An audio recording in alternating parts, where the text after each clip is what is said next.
हाय दोस्तों, एक बार फिर बच्चा वेजिटेक आपका स्वागत करता है अपने अगले फ्लूइड मैकेनिक्स के इस लेक्चर में। मैं रवि भाटी सर आपको फ्लूइड मैकेनिक्स पढ़ा रहा हूं और अब अगले लेक्चर में मैं आप लोगों को ये बताऊंगा कि जो हमने सीखा variation in pressure for accelerated fluid, इसके न्यूमेरिकल के बारे में हम बात करेंगे, है ना sir. Variation in pressure for accelerated fluid का हॉरिजॉन्टल वाला पार्ट आपने हमको पढ़ाया। Variation in pressure for accelerated fluid आपने हमें हॉरिजॉन्टल वाला पार्ट पढ़ाया था। हॉरिजॉन्टल वाला पार्ट, हॉरिजॉन्टल यानी कि अगर किसी कंटेनर में लिक्विड है और अगर हम उस पर्टिकुलर लिक्विड को, देखो जल्दी से मैं फटाफट रिवीजन करवा रहा हूँ, है ना।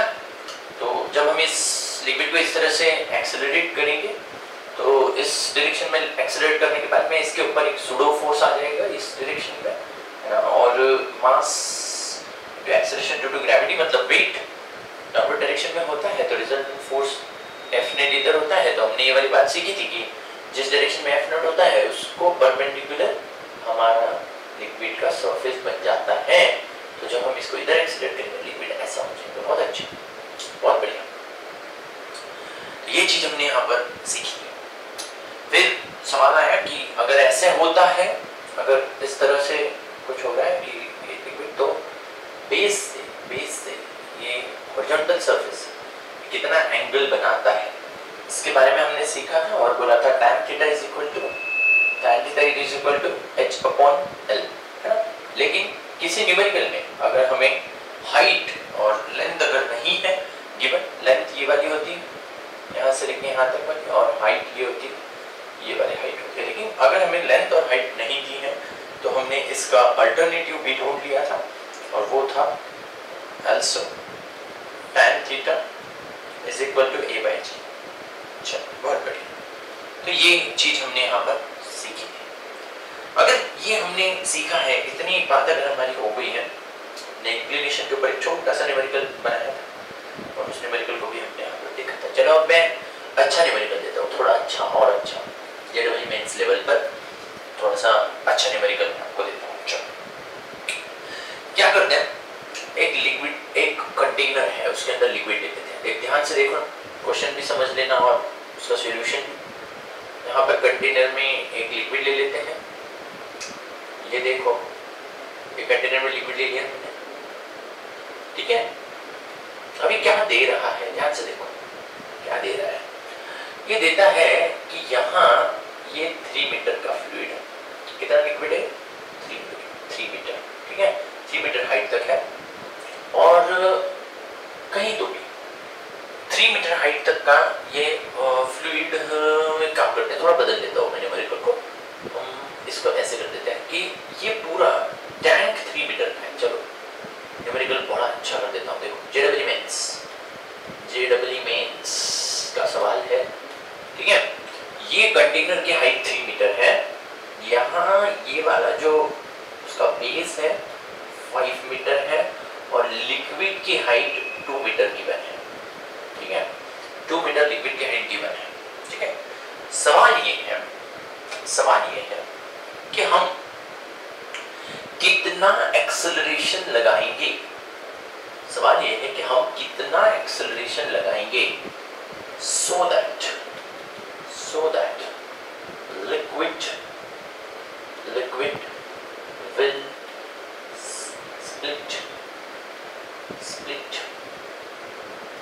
split out। सवाल है स्प्लिट आउट या फिर स्पिल बोल देते हैं हम इसको, इसका अच्छा इंग्लिश वर्ड स्पिलिंग आउट, है ना, अच्छा English. So that liquid will spilling out मतलब लिक्विड इसमें से बाहर निकलने लगेगा तो हम कितना एक्सेलरेशन लगाएंगे। हम एक बार फिर आपको इस कंसेप्ट के हिसाब से ये बात बता दें कि देखो जब कंटेनर ऐसा होगा, कंटेनर की हाइट कितनी है, लिक्विड कितना है, वो 2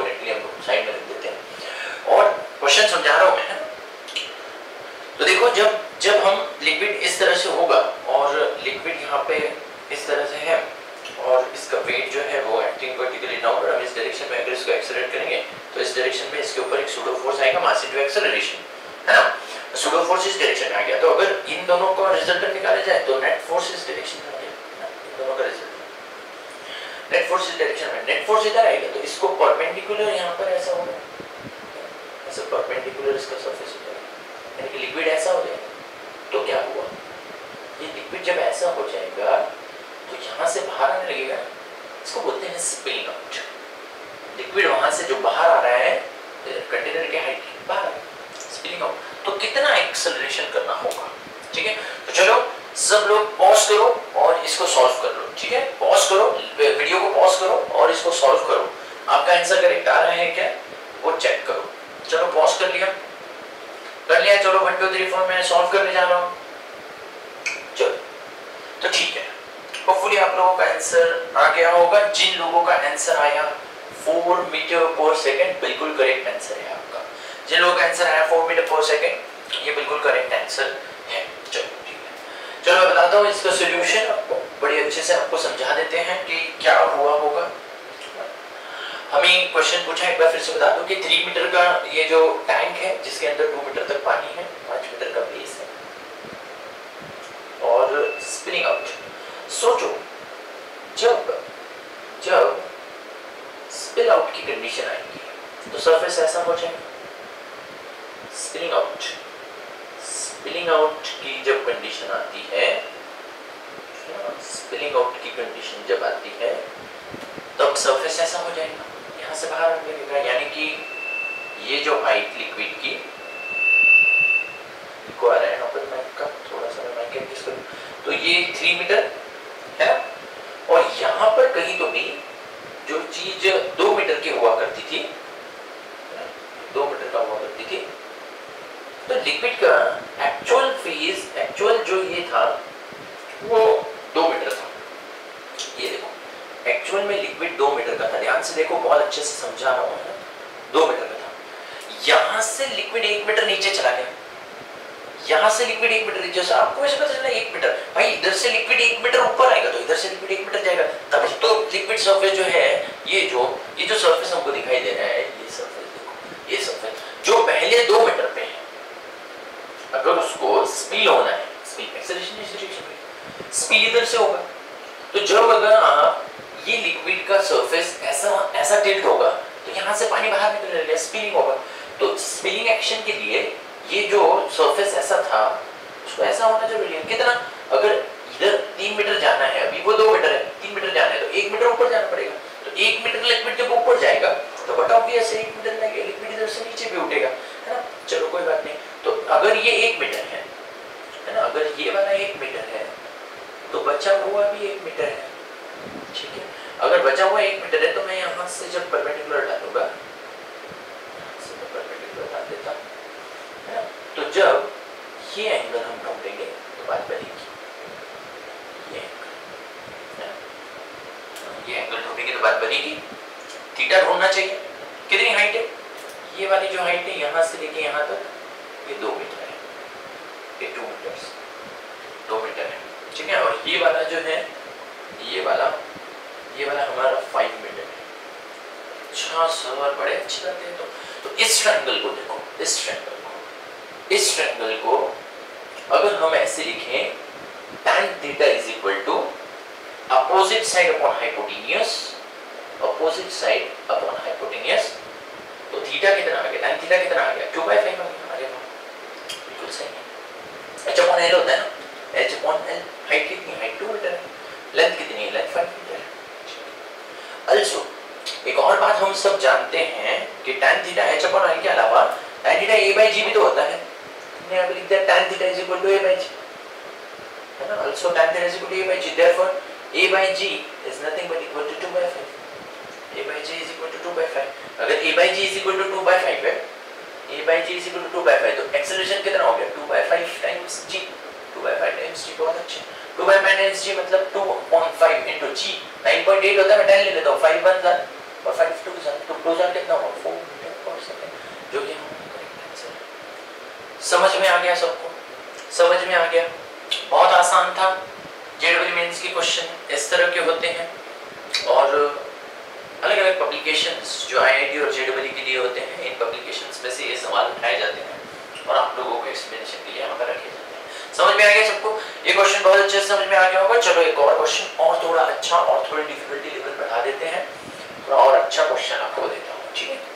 चलो चलो चलो अगला क्वेश्चन थोड़ा इससे ज्यादा अच्छा और आप लोगों को मजा आ रहा होगा। तो मैं एक बात आपको बता दूं कि क्वेश्चन लिखने के बाद आप वीडियो को थोड़ा सा पॉज करोगे, पॉज करने के बाद आप इसे सॉल्व करने की कोशिश करोगे, ठीक है? नया क्वेश्चन लिख देता हूँ यहाँ पे, थोड़ा सा 2D के बाद 3D में चले जाते हैं तो डिफिकल्टी लेवल बढ़ा लेते हैं। एक बार फिर जेईई मेंस लेवल का ही क्वेश्चन हम लोग करने जा रहे हैं, ठीक है? जब हम मेंस में एकदम मास्टर हो जाते हैं फिर एडवांस के क्वेश्चन भी आपको पढ़ाऊंगा, है ना? फिलहाल मेंस लेवल पर तो जेईई मेंस का एक अगला क्वेश्चन यहाँ पर लिख देता हूँ। जेईई मेंस का एक और क्वेश्चन, a cubical container,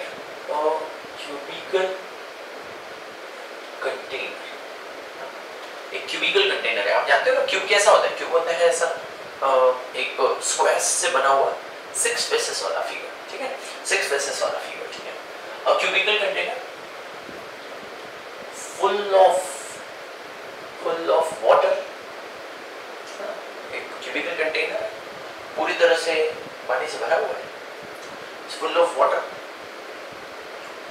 अब हमें यहां पर कहीं तो भी क्वेश्चन इस तरह से पूछा गया है कि किस एक्सेलरेशन से आप एक्सेलरेट करोगे। Cubical container full of water of side small L हम दे देते हैं। क्यूबिकल कंटेनर है, क्यूबिकल कंटेनर पूरी तरह से पानी से भरा हुआ है, पूरी तरह से पानी से भरा हुआ है, पूरा पानी से भरा हुआ है। और ऐसे क्यूबिकल कंटेनर को, cubical container full of water of side L, ये साइड जो है इसकी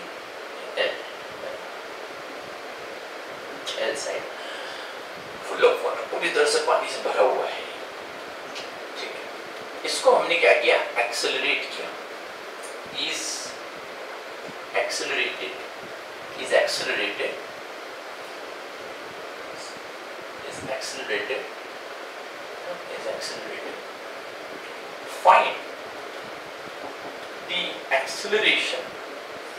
find the acceleration such that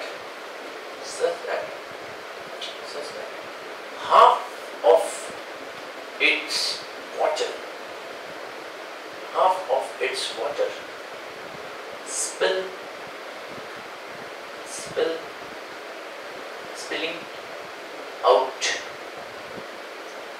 of its water spilling out, half of its water is spilling out, है ना?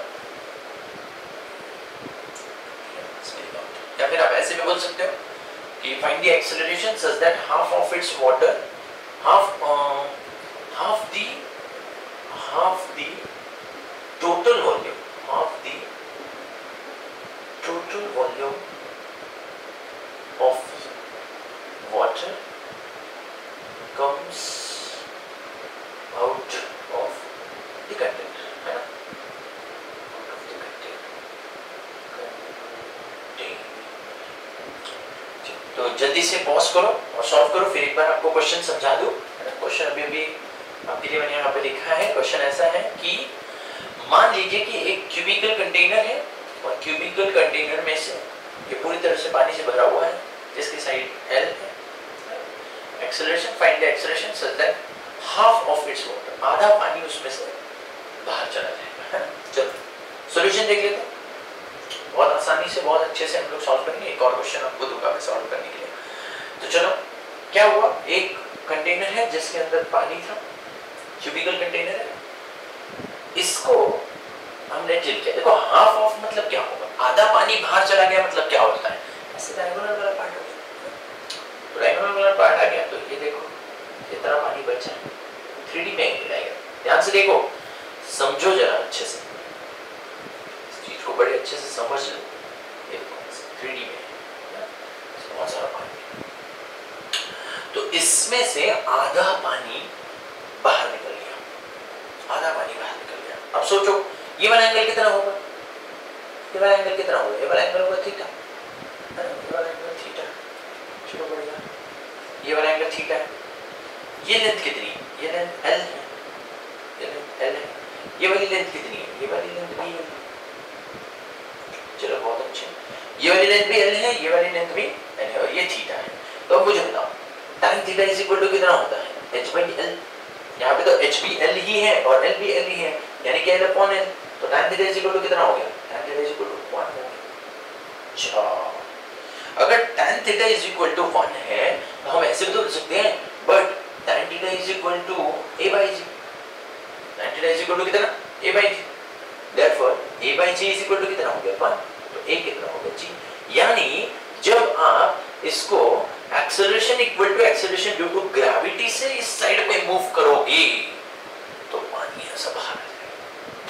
समझ में आया?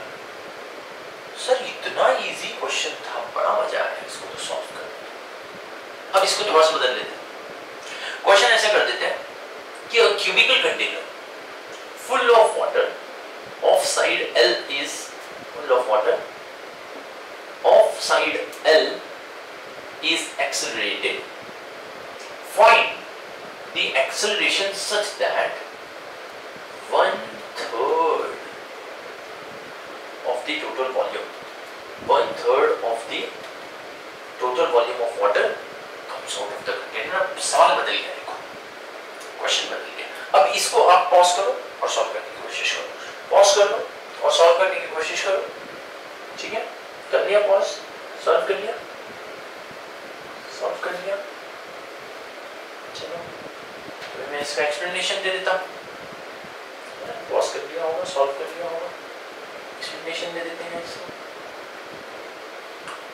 चलो अभी देखो क्या सॉल्यूशन होना चाहिए। इसका सॉल्यूशन ऐसा होता है, देखो अब क्या हुआ, अब इस केस में हम ऐसे डायगोनल नहीं बना सकते, डायगोनल नहीं बना सकते। पिछले केस में हमको हाफ ऑफ द था तो बहुत अच्छे बना लिया था। अब हमको नहीं पता कि ये कहां पर आ गया है। अब लिक्विड ऐसा हो गया है तो क्या होगा? तब देखो ये कंटेनर है, तो इसमें से इतना वॉल्यूम ऑफ वाटर बचा है, 1/3 ऑफ वाटर चला गया उसमें से, 1/3 ऑफ पानी उसमें से निकल के बाहर चला गया। तो मिसिंग वॉल्यूम कितना होगा? ये देखो, ये जो है, ये जो हमको दिखाई दे रहा है, ये वाला पार्ट, ये जो ट्रायंगुलर पार्ट हमको दिखाई दे रहा है, ये वाला, यहाँ का लिक्विड मिसिंग है। यहाँ का लिक्विड क्या है? मिसिंग है। यहाँ से लिक्विड बाहर निकल चुका है, इतना वॉल्यूम ऑफ लिक्विड मिसिंग है। तो वॉल्यूम ऑफ लिक्विड मिसिंग कितना होना चाहिए? Volume of liquid missing is कितना होना चाहिए? वॉल्यूम ऑफ लिक्विड मिसिंग कितना होना चाहिए? सोचो आप, वॉल्यूम ऑफ लिक्विड होना चाहिए 1/3 of total volume, 1/3 of total volume. देखो ना 1/3 L3। हम जानते हैं क्यूब का वॉल्यूम कितना होता है? L3 होता है। क्यूब का वॉल्यूम अगर L3 होता है, उसका 1/3 वॉल्यूम बाहर निकल चुका है, यानी कि मिसिंग लिक्विड कितना है? 1/3 into L। बट एक्चुअल में हमने इस फिगर का अगर वॉल्यूम निकालना होता हो तो volume of liquid missing must be equal to area multiply by height. Height कितनी है? हाइट यहाँ से लेके यहाँ तक उसकी कितनी है? हाइट कितनी है? L है ना? ओके, एरिया कितना है? एरिया ये बना होगा, ये देखो ये एरिया है इस ट्रायंगल का एरिया। ट्रायंगल का एरिया क्या होता है? 1/2 इनटू बेस। बेस कौन सा है? Base length. अच्छा, हाइट कितनी है? ये इतनी हाइट है, ठीक है, तो into height multiply by height. ये वाली जो हाइट है, एरिया हो गया, ये एरिया है, ये पूरा एरिया है, और हाइट ये वाली लेंथ, तो लेंथ इनटू लेंथ स्क्वायर। तो कितना हो गया? ये हो गया 1/2 h इनटू L स्क्वायर। पहले हमने कितना बोला? हमारे हिसाब से लॉजिकली 1/3 L3 भी मिसिंग है, जबकि वहां कहीं तो आपको दिख रहा है 1/2 h इनटू L स्क्वायर इतना मिसिंग है। तो इन दोनों को, इक्वेशन नंबर 1 को और इक्वेशन नंबर 2 को अगर हम इक्वेट करते हैं तो from 1 and 2 1/3 L3 is is equal to 1/2h_L²। समझ रहे? अब क्या होगा, L² से ये वाला क्यूब कट हो जाएगा, कितना बचा L/3 is equal to h/2। L को इधर लेके आ जाओ, 2 को इधर लाओ, तो h की वैल्यू h/L की वैल्यू कितनी आ गई 2/3। बट हम लोग तो ऑलरेडी जानते हैं कि h/L मतलब क्या है, tan थीटा। तो यहाँ पर therefore tan theta is equal to कितना हो गया 2/3। also tan थीटा की वैल्यू तो कितनी होती है a/g। तो a/g को इसके साथ में a/g is equal to 2/3। a की वैल्यू कितनी आ गई 2g/3। तो अगर हम इसकी वैल्यू 10 लिखेंगे तो 2 × 10 कितना हो गया 20/3। इतना आपका मीटर पर सेकंड स्क्वायर में एक्सेलरेशन होना चाहिए। यानी कि जब आप इसको इस डायरेक्शन में इस पर्टिकुलर एक्सेलरेशन से एक्सेलरेट करोगे तो ट्यूब में से 1/3 टाइम्स ऑफ लिक्विड बाहर निकल जाएगा। तो होपफुली आप लोगों को variation in pressure for accelerated fluid horizontally समझ में आ गया होगा। आपको थ्योरेटिकली भी पूरे अच्छे से समझा दिया, कुछ न्यूमेरिकल भी उसके ऊपर आपको पढ़ा दिए गए, समझ में आ गया होगा। तो चल आगे बढ़ते हैं। समझ में आ गया, सबको क्लियर है? मजा आ रहा है यहाँ पे न्यूमेरिकल सॉल्व करने में? बिल्कुल, न्यूमेरिकल सॉल्व करने में आपको फिजिक्स में तब तक मजा आता रहेगा जब तक आपको सारे कंसेप्ट्स अच्छे से समझते रहेंगे। अब कुछ लोगों के दिमाग में सवाल आया कि ये तो हुई हॉरिजॉन्टल की बात, वर्टिकल में क्या होता होगा? तो चलो, variation in pressure for accelerated fluid horizontal का देखा था हमने, कार के ऊपर रख दिया, कार चली तो कंटेनर चला, और कंटेनर चलने की वजह से कंटेनर के साथ साथ वेसल के साथ साथ लिक्विड भी चला, तो एक्सेलरेटेड फ्लूइड की कहानी बन गई और वो हमने सुनी, बड़ी अच्छी लगी। कुछ न्यूमेरिकल सॉल्व किए, उसमें भी बड़ा मजा आया। अब कहानी हॉरिजॉन्टल को हटा दिया जाए, वर्टिकल सुना दिया जाए। वर्टिकल, चलो वर्टिकली, यानी कि मान लो हॉरिजॉन्टल में क्या हुआ, हॉरिजॉन्टल में आपने एक कार के ऊपर एक वेसल रखा था, कार चली तो वेसल चला, और वेसल चला तो अल्टीमेटली फ्लूइड भी चला। एक्चुअल में कार चली तो वेसल चला, बट वेसल के रिस्पेक्ट से फ्लूइड अभी भी स्टैटिक ही था, है ना? यानी कहानी अभी भी स्टैटिक फ्लूइड की चल रही है, रेस्ट वाले फ्लूइड की ही चल रही है। ठीक है, बहुत बड़ा चैप्टर है, यानी कि सब बिल्कुल बहुत बड़ा चैप्टर है। तो वर्टिकल की अगर हम बात कर रहे हैं, वर्टिकल के लिए मैं आपको एग्जांपल दूंगा। मान लीजिए कि एक वेसल है और वेसल में लिक्विड है, और इस वेसल को हमने लिफ्ट में रख दिया। क्या में रख दिया? लिफ्ट, है ना? छोटे बच्चे बड़े मजे लेते हैं लिफ्ट के, बार बार ऊपर जाएंगे नीचे आएंगे। तो लिफ्ट क्या करती है? लिफ्ट ऊपर जाती है, नीचे आती है। हाँ, तो कौन से डायरेक्शन में यहाँ पर एक्सेलरेशन हो रहा है? एक तो ऊपर वाले डायरेक्शन में या तो नीचे वाले डायरेक्शन में। यानी कि ये कैसा एक्सेलरेशन है? वर्टिकल एक्सेलरेशन है। तो वर्टिकल एक्सेलरेशन कब होता है? जब लिफ्ट की बात आती है ना? तो मान लीजिए कि इस वेसल को हमने लिफ्ट में रख दिया और लिफ्ट ऊपर जा रही है, और एक्सेलरेशन ऊपर की साइड हो रहा है, तो क्या होगा? तब यहाँ कहीं पे तो भी प्रेशर की कहानी किस तरीके की होगी वो हमको पढ़ना है। तो चलो देखते हैं। मुझे एक बात बताओ, जब ये वेसल ऊपर के डायरेक्शन में एक्सेलरेट होगा तो इसके ऊपर नीचे के डायरेक्शन में एक सूडो फोर्स आ जाएगा, मानते हो कि नहीं मानते? नीचे के डायरेक्शन में क्या आ जाएगा? Pseudo force. ऑलरेडी लिक्विड का जो वेट है वो तो एक्टिंग वर्टिकली डाउनवर्ड कर ही रहा है। Weight of liquid is acting vertically downward. तो नीचे के साइड पे दो फोर्सेस लग गए। कौन से? एक है mg और दूसरा क्या है? मास इनटू एक्सेलरेशन। बिल्कुल सही। चलो, तो यहां कहीं तो इसको जब हम लिक्विड को ऊपर लेकर जाते हैं तो वेट mg और सूडो फोर्स जो एक्सेलरेशन होता है दोनों नीचे की साइड पे आ जाते हैं। चलो ठीक है, कहीं तो भी इस लिक्विड के ऊपर एटमॉस्फेरिक प्रेशर है, उस वजह से एक प्रेशर यहाँ पर लग रहा है P0 E। और कहीं तो भी कंटेनर के ऊपर अगर लिक्विड फोर्स लगाएगा तो अगेंस्ट में ये कंटेनर भी तो उसको रिएक्शन देगा। न्यूटन्स का लॉ क्या बोलता है, जितनी लिक्विड को ये प्रेशर लगाएगा ये उतना ही लगाएगा। तो यहाँ पर कितना हो गया, इतना आ जाएगा PA, है ना, PA आ गया। चलो ठीक है, ये PA आ गया। अब क्या होगा, तो ये वाला ऊपर जा रहा है, ये वाला नीचे आ रहा है, तो टोटल फोर्सेस कितने हो गए, ऊपर जाने वाला फोर्स केवल एक P × E। इधर कितना फोर्स है, इधर है P0E, P0E, है ना। फिर उसके बाद में यहाँ पर कौन कौन है, mg भी नीचे आ रहा है, मास इनटू एक्सीलरेशन भी नीचे आ रहा है। अरे वाह, बिल्कुल सही। बट हम जानते हैं कि मास मतलब डेंसिटी इनटू वॉल्यूम, और वॉल्यूम मतलब एरिया मल्टीप्लाई बाय हाइट। तो हम लोग अगर ये वाली वैल्यू यहाँ पर और यहाँ पर सब्स्टिट्यूट कर दे तो ये देखो, pressure into area is equal to P0A plus rho AHG plus rho AHA, बिल्कुल सही।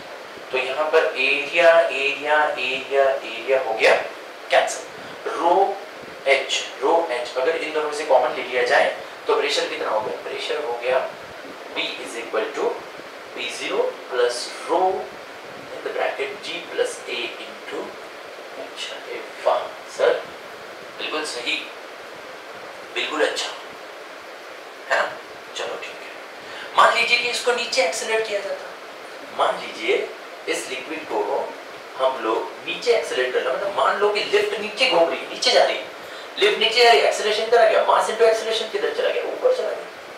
यहाँ से एक एटमॉस्फेरिक प्रेशर वाला P0A नीचे आ गया, है ना। इधर यहाँ पर कहीं तो भी प्रेशर लग रहा है PA, और इसका जो वेट mg है एक्टिंग वर्टिकली डाउन, क्योंकि लिक्विड स्टैटिक है, क्योंकि लिक्विड इक्विलिब्रियम में है, तो कहीं तो भी लिक्विड अगर इक्विलिब्रियम में है तो यहाँ पर सब कुछ बैलेंस होगा, सब कुछ बैलेंस होगा। तो चलो बैलेंस कर लेते, रिएक्शन क्या हो गया, P0A नीचे के साइड आ गया, वेट mg नीचे के साइड आ गया, ये दोनों ऊपर चले गए, pressure into area plus mass into acceleration ऊपर चले गए। यहाँ पर ये जो प्लस हो रहा है उधर जाएगा तो क्या होगा, माइनस होगा। P0A plus is equal to PA plus MA minus mg। तो यहाँ पर कितना हो गया, P0A plus is equal to PA plus mass into acceleration, mass कितना होता है, rho into A into H। यहाँ पर मास की जगह पे rho into A into H लिख देते हैं, rho into A into H, और एरिया माइनस एक काम कर लेते हैं, rho into A into H common ले लेते हैं, तो A माइनस G बचा। बिल्कुल सब जगह से एरिया एरिया एरिया कैंसिल हो गया, तो क्या बचा, P0 is equal to P plus rho in the bracket A minus G into. तो जब लिफ्ट नीचे जाएगी तो कुछ इस तरह से होगा, जब लिफ्ट ऊपर जाएगी तो कुछ इस तरह से होगा। तो ये है वेरिएशन इन प्रेशर और एक्सेलरेटेड फ्लूइड वर्टिकली। होपफुली आप सबको ये सब कुछ समझ में आया होगा, और आप इसी तरह से हमारे वीडियोस को लाइक शेयर करते रहेंगे। Thank you so much. बच्चा एजुटेक आपके JEE और NEET की केयर करता है, और इसी तरह से हम वीडियोस आपके साथ शेयर करते रहेंगे। Thank you so much.